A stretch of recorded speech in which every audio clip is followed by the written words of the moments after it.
today I have with me Dr. Matt Neese, Director of Counseling Services, and we just kind of wanted to put together a quick little self-care mental health questionnaire, interview, whatever you want to call it, discussion, because we know a lot of students are probably struggling out there in a COVID-19 filled semester. Dr. Matt Neese would provide some really good insight into what he's seeing from students. So Matt, if you'd like to really quick kind of introduce yourself, explain what you do and your position here at Boise State. Sure. Yeah. Thanks, Jacob. Yeah, so I am Matt Neese. I oversee all of the clinical counseling work that's done here on campus. So those who provide mental health therapy.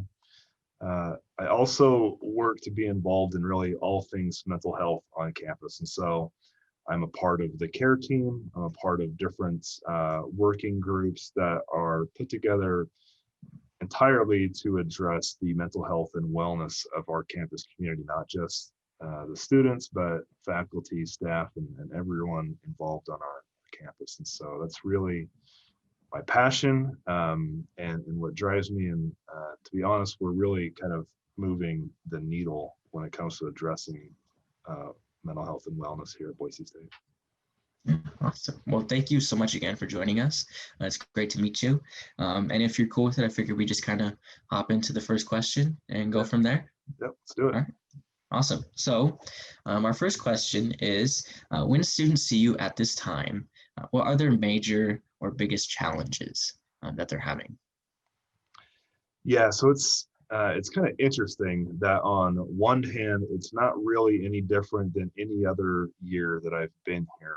And that we really have what we call peak seasons, and the peak season is really right now, that time around midterms and shortly thereafter, where a lot of anxiety and depression and even things like seasonal affective disorder and homesickness are really kind of peaking, right?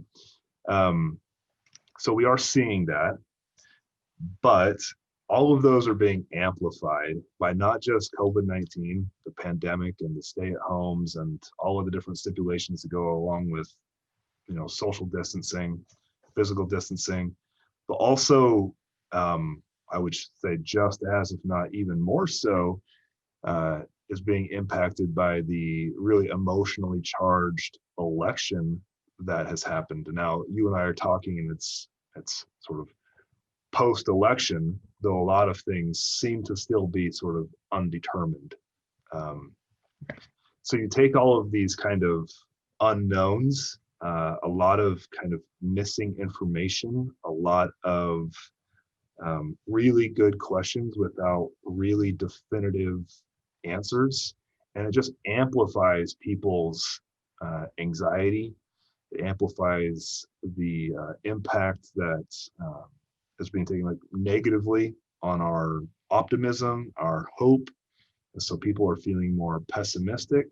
And I guess, Jacob, what I try to tell people is that we're sort of moving through our life right now, and we get agitated kind of by almost everything anymore, right? And what's happening is that our agitation or anger is being met with other agitation and anger, because everybody's human, right? Everybody's kind of experiencing the same types of concerns, right? There's obviously different uniqueness and some nuances to individuals' experiences, but everybody seems to be agitated. And something I'm trying to really help people understand is that at the core of anger is actually fear. And so I'm trying to make the case that when you are afraid, we're sort of being conditioned to express that as anger, right? So maybe the inverse of that would be to say, whenever I'm feeling agitated or frustrated or even angry, what I need to do is stop, do a little, mini timeout and say, Matt, what are you afraid of? In this moment, what are you afraid of? Okay, and so this fear, this agitation, all of the changes to our normal has not just disrupted my everyday experience, but it started to disrupt my my relationships. It started to disrupt how I feel about myself, how I feel about my capabilities, how I feel about what my future looks like and what sort of the society's future looks like. All of that is really pretty daunting, right? Right, for sure. Yeah.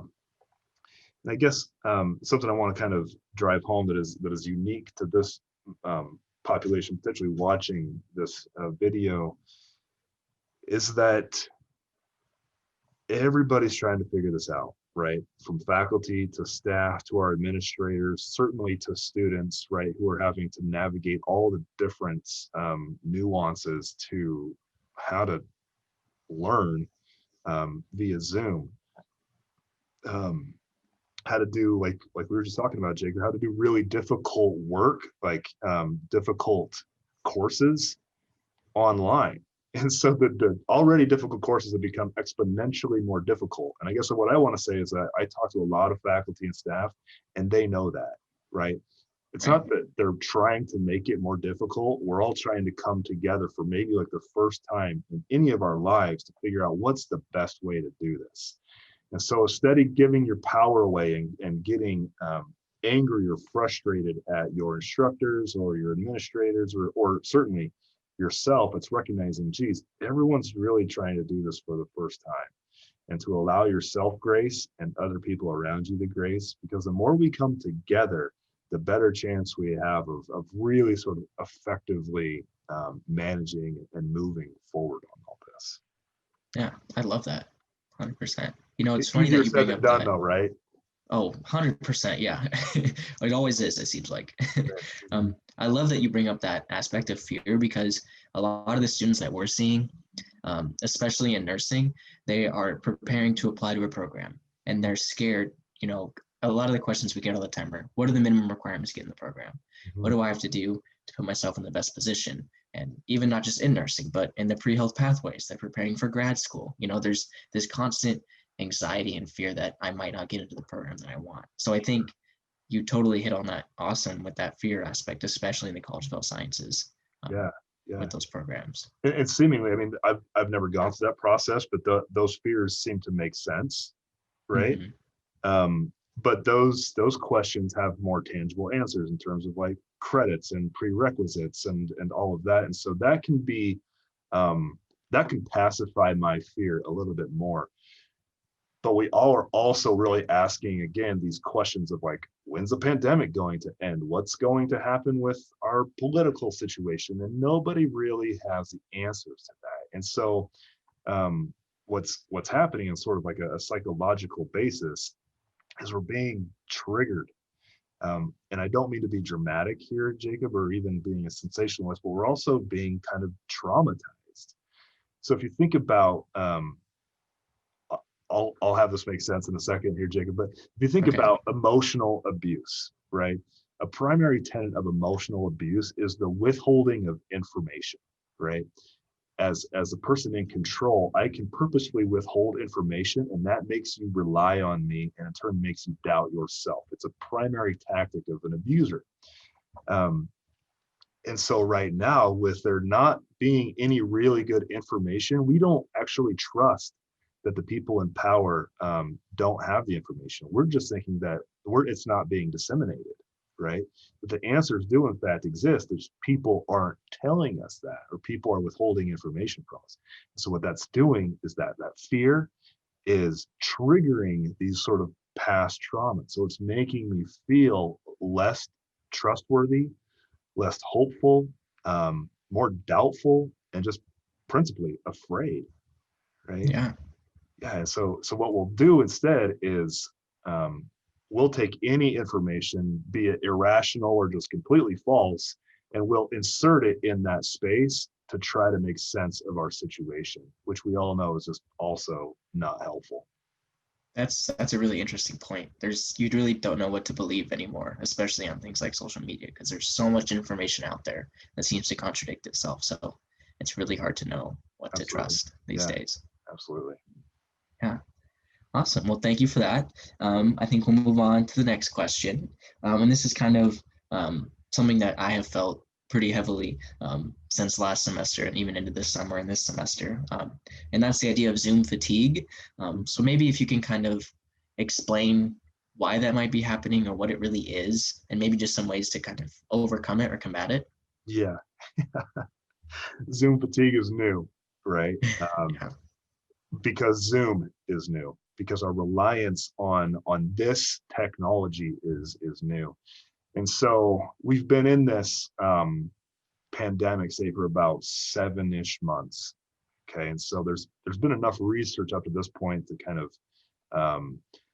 to bear out some evidence-based results of the psychological impact of some of these things. And Zoom fatigue is very real. And so it's like you and I are doing right now. And for any of those of you who are watching this right now, I'll bet the farm on the fact that you are being lured to watching or listening to this, but also checking email, or also doing other work that you need to do, or sending text messages, or checking your social media. And you might be doing all 6 of those things at once. Now, if you think back to, I don't know, 8 months ago, a year ago, before COVID, before everything was moved to online, we would all be sitting in maybe a classroom together, and you wouldn't be checking all these different things. You're multitasking. You wouldn't have the pressure to feel like you had to do all those things, right? And so that's amplifying just that the ability that we have to pay attention, right? It's amplifying the stimulus, right? We're being stimulated, overstimulated, and we're already afraid. We just talked about that, Jacob. And so what we're really doing is we're stressing ourselves out more, right? So I'm multitasking. I am decreasing my ability to pay attention to any of the 6 things I'm doing all at once, right?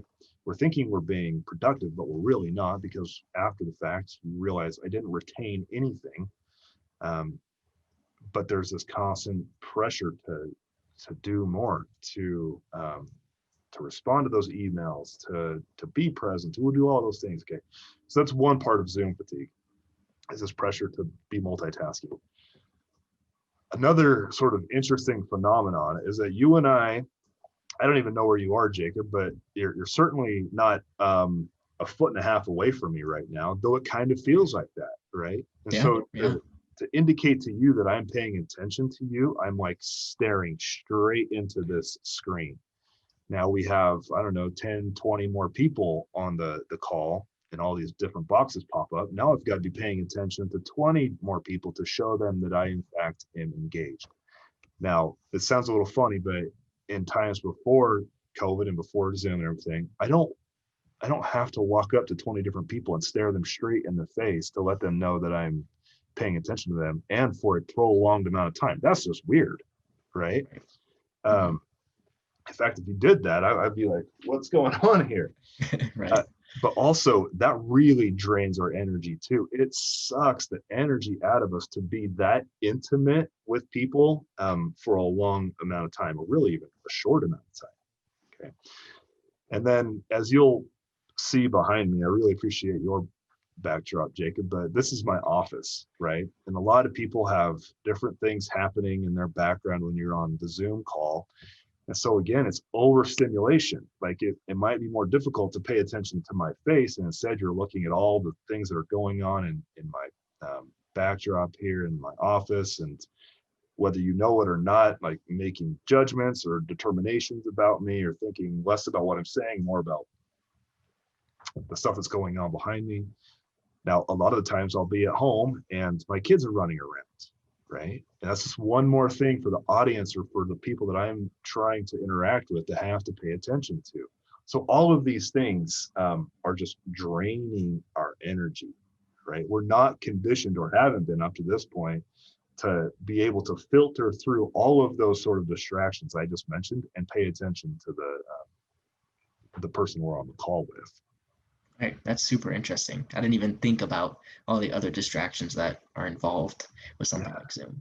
So that's really interesting. Are there any ways that we can try to combat this, or maybe overcome it? Maybe not. Maybe this is just kind of how it is. But Well, so far, I mean, I don't know that we really know for sure what's going to be the most beneficial thing to combat Zoom fatigue, since it's such a new phenomenon. But what I'm telling my staff is that, um, you know, there are times where I want to see you, right? That I want your camera on, I want your mute button off, and so it feels more natural to just jump into the conversation, right?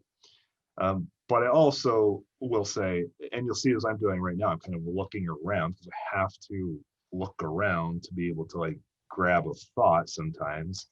And so I'll tell my team, hey, or even my clients, you don't have to be staring into the camera for me to know that you're paying attention to me. I'll just trust that that's happening. Okay. Hmm.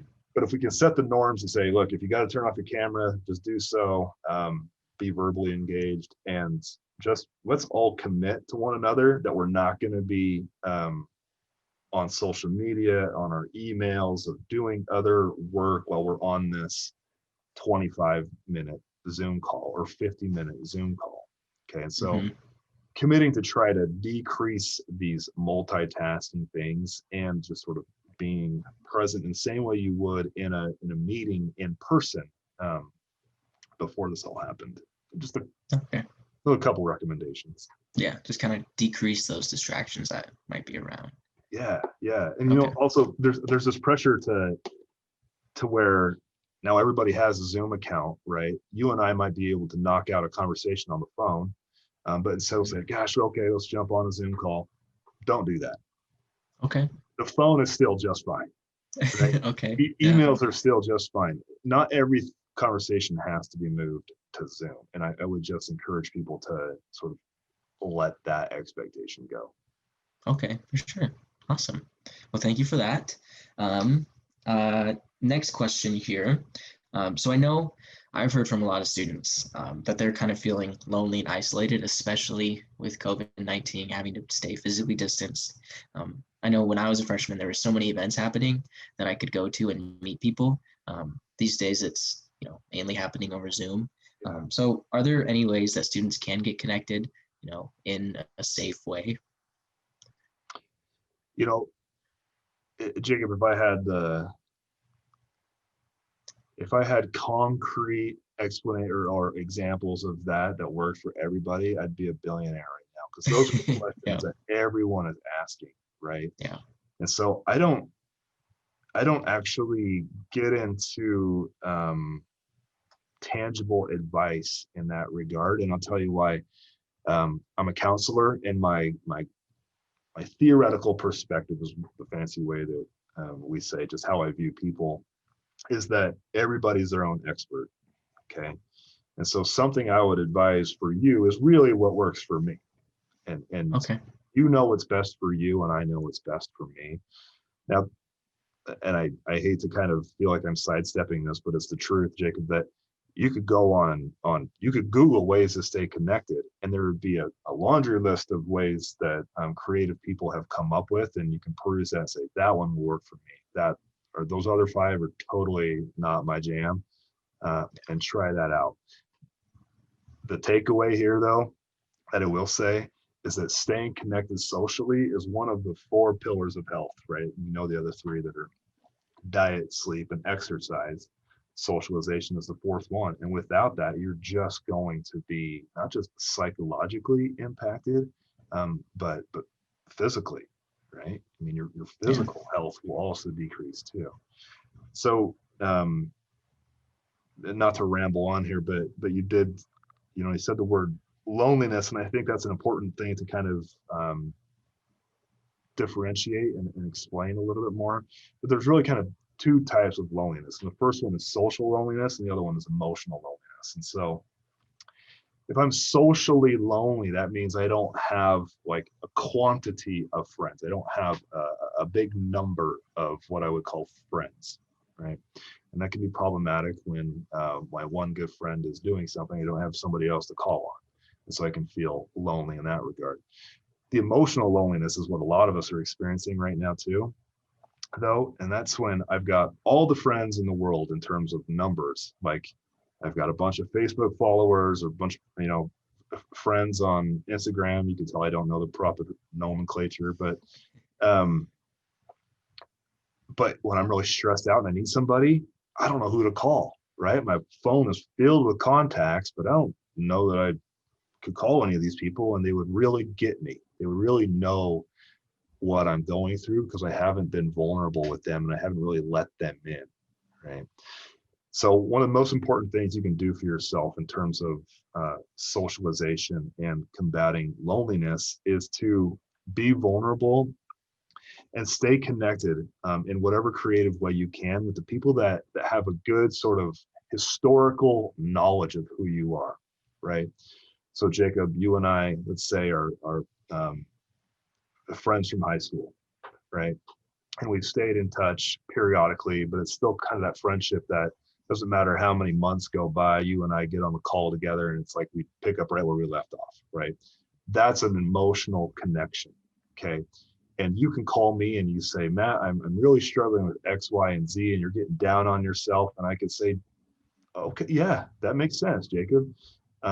And don't forget about all those times that you were just a rock star and knocked it out of the park. And remember that time where you thought you were bad, but you really pulled through. And because we're really bad historians, right? Like we forget all of our wins and we need people to remind us of those sometimes.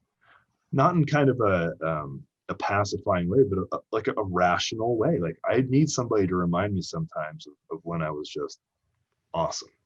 Okay. Mm-hmm. And I need somebody that will not feel like they have to give me advice and just be there to listen. And that's an emotional connection. So if you don't have one of those people in your life, I would really make that a priority to connect with people in that way. And if you do have that, then really deposit some energy into that relationship or those relationships. That's really interesting to hear. I didn't really think about how they could be very separate, especially in the age of social media where we can have all these followers, but that doesn't really mean anything. And it doesn't really bring us happiness. So that's really cool to hear. And lastly, what kind of resources on campus are available to students who might be, suffering from any, anxiety, depression, any of that social, emotional loneliness that you were talking about? Sure. What can they kind of look for?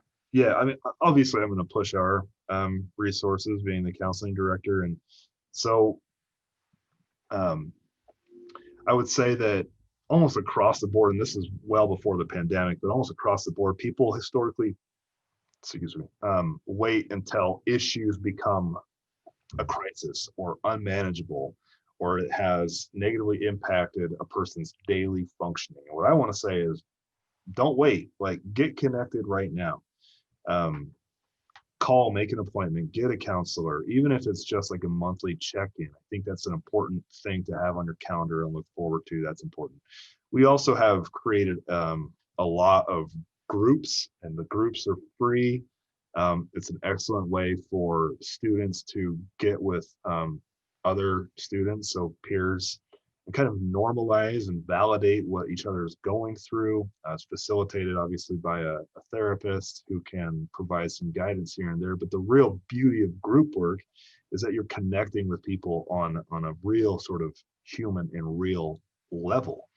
And so those are two really great ways. Now the Silk, help me out here, Jacob. Silk, student involvement and leadership. C, I can't remember what the C stands for. I'm not gonna, I can't remember either. Yeah, but Yeah. so okay, so obviously the long-standing student organizations and clubs and groups have taken a hit with the pandemic, but they're still going strong, right? They've pivoted and figured out creative ways to really engage students in that way. And so I would absolutely encourage people to continue to explore how to get connected to other people from the Boise State community by using that avenue. That's by shared interests all the way up to advocacy work. Those are just a few. Okay, awesome. Well, thank you, Matt. It was great hearing from you. We appreciate all your insight. I know I personally learned a lot from this talk, so I'm sure a lot of students will as well. Really quick, if you want to kind of explain to students how they can reach out to your office if they're interested in maybe setting up an appointment or something like that. Yeah, sure. And and I do recognize this is really quick. I probably talked longer than you wanted me to, but this is really kind of a teaser, and I don't expect this to be something that addresses everyone's concerns. And so if you're struggling with any of this, I'm speaking to the audience, whoever's watching, if you're struggling with any of this, just give us a call. Our number is 208-426-1459. That's the best way to make an appointment with us, is to call us directly, and we'll get you in. You know, we do bill insurance for all of our services here, but we also never turn anybody away based on their ability to pay.